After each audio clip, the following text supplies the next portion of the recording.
Alright, so hello everyone. I want to go ahead and demo assignment 6. So when you click on assignment 6, you should be able to click on any of the values here. For example, updated, I'm going to update it to 132.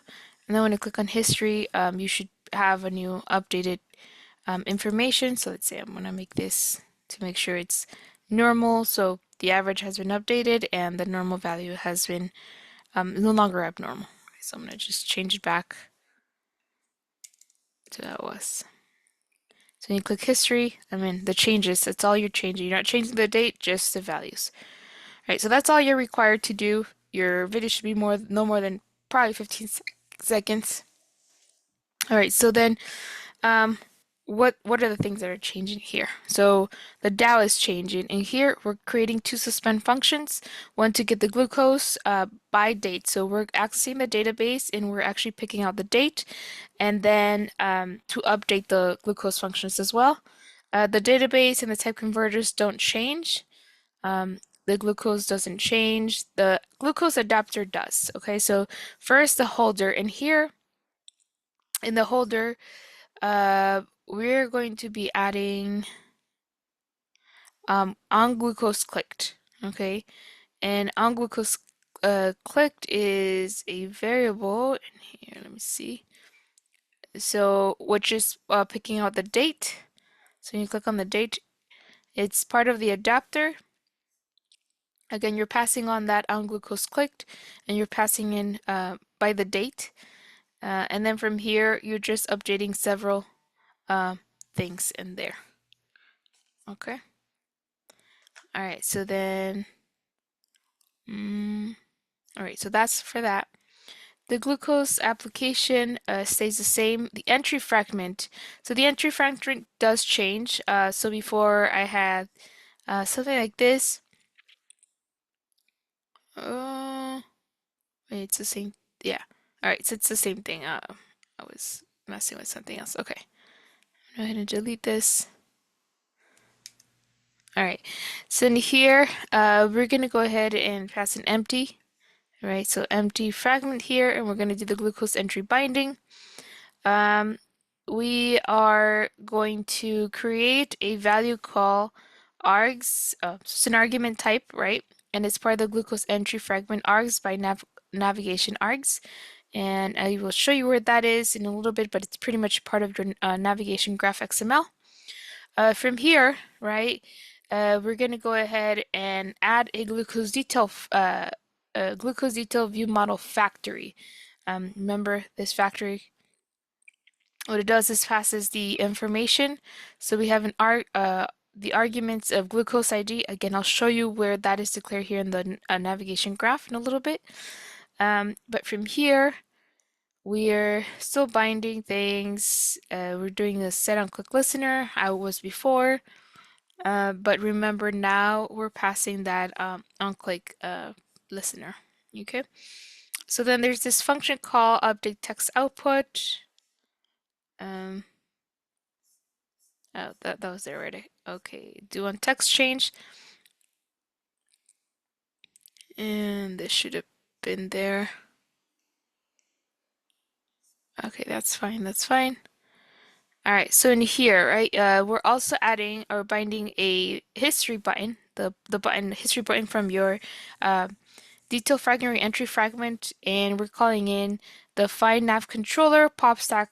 Pretty much when you click on this, it will go back to the previous screen. Okay, and then here to update the UI. Okay, so just make sure that we're updating that UI when we are returning in there. I also created a view model for the entry fragment. And in this view model, I'm passing in the date and I'm passing the glucose repository information.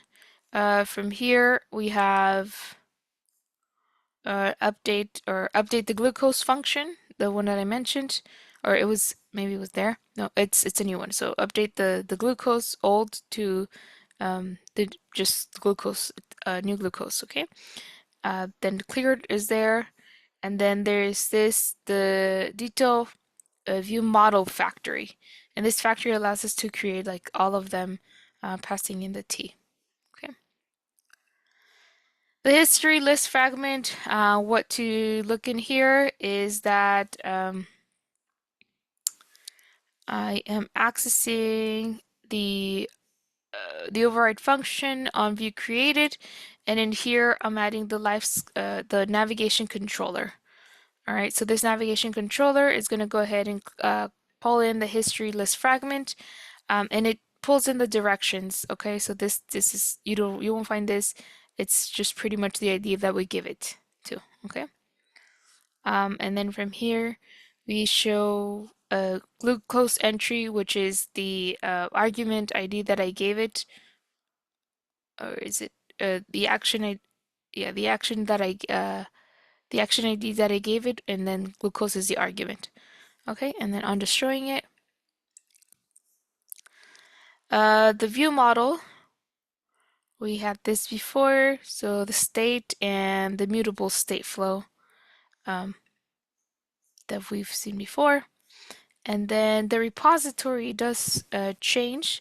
In this repository, we're adding, well, first a few things, right? We're adding this coroutine variable.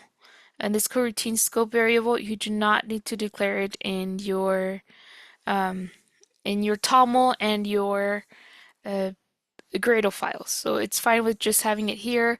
If you do Kotlin coroutines, it'll automatically pull in those things, okay? So in here we have to declare a variable, a global scope. So before the constructor were just a context, but now we're also using this private variable called coroutine global scope. Okay, so in here, those stay the same. So we're gonna get the glucoses, okay, and then the glucoses by date. So in here's the list of the whole thing, like all the list of the glucoses, versus here we're just pulling in each one by date. Okay, and we're gonna be able to update the glucoses. And then we have some companion objects for that to initialize and to get the repository information. The main activity stays the same. What is changing, right? So the other thing, so all the layout should stay the same. So let's go in a little bit into the navigation. And again, this is important. So remember that destination? Well, this is what the destination is coming from, the glucose history list fragment and then dot destination. Let me see. Yeah, where it was coming from. And then here was the action, the show glucose entry. That was over there, and then the glucose ID was the variable or the argument that we were passing in there. Okay, so that's where they're coming from. So when you see this right on the visual, let me see here. So in here, you have your glucose list fragment. You're passing in the show glucose entry, and then from here you have uh, the glucose entry fragment in this case, and then we're just passing in the argument of the date or glucose ID, but in this case it's just a date. Okay, so those are the things. Let's see. What else did I modify? Let me think. Mm. Oh, so before, I think in my previous code, I wasn't showing the all the dates like this. They were rather, kind of like item. So just to list the items, we just call in this tool list item, and then we decide it's the list item glucose, or whatever you called it in here, but this list item. So I think that was missing in previous code, and I fixed that, but it's there now. Again, pretty simple. Make sure you have navigation bars. When you click on it, it takes you there, and then it's updates and takes you back. So that's it for assignment 5. Hopefully this helps. Please let me know if you have any questions. Oh, I do want to mention something, and that is, let's see, finding. Mm,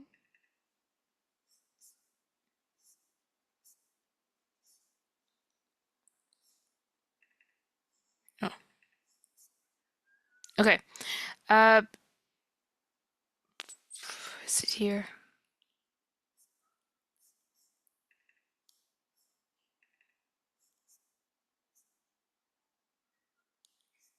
Sometimes I can't think. Where is my? Hmm, I will see it.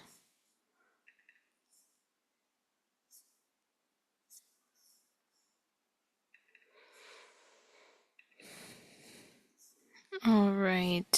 Pretty much, if you have issues with the database, just go ahead and change it to the new version. So you might be, there it is. Maybe.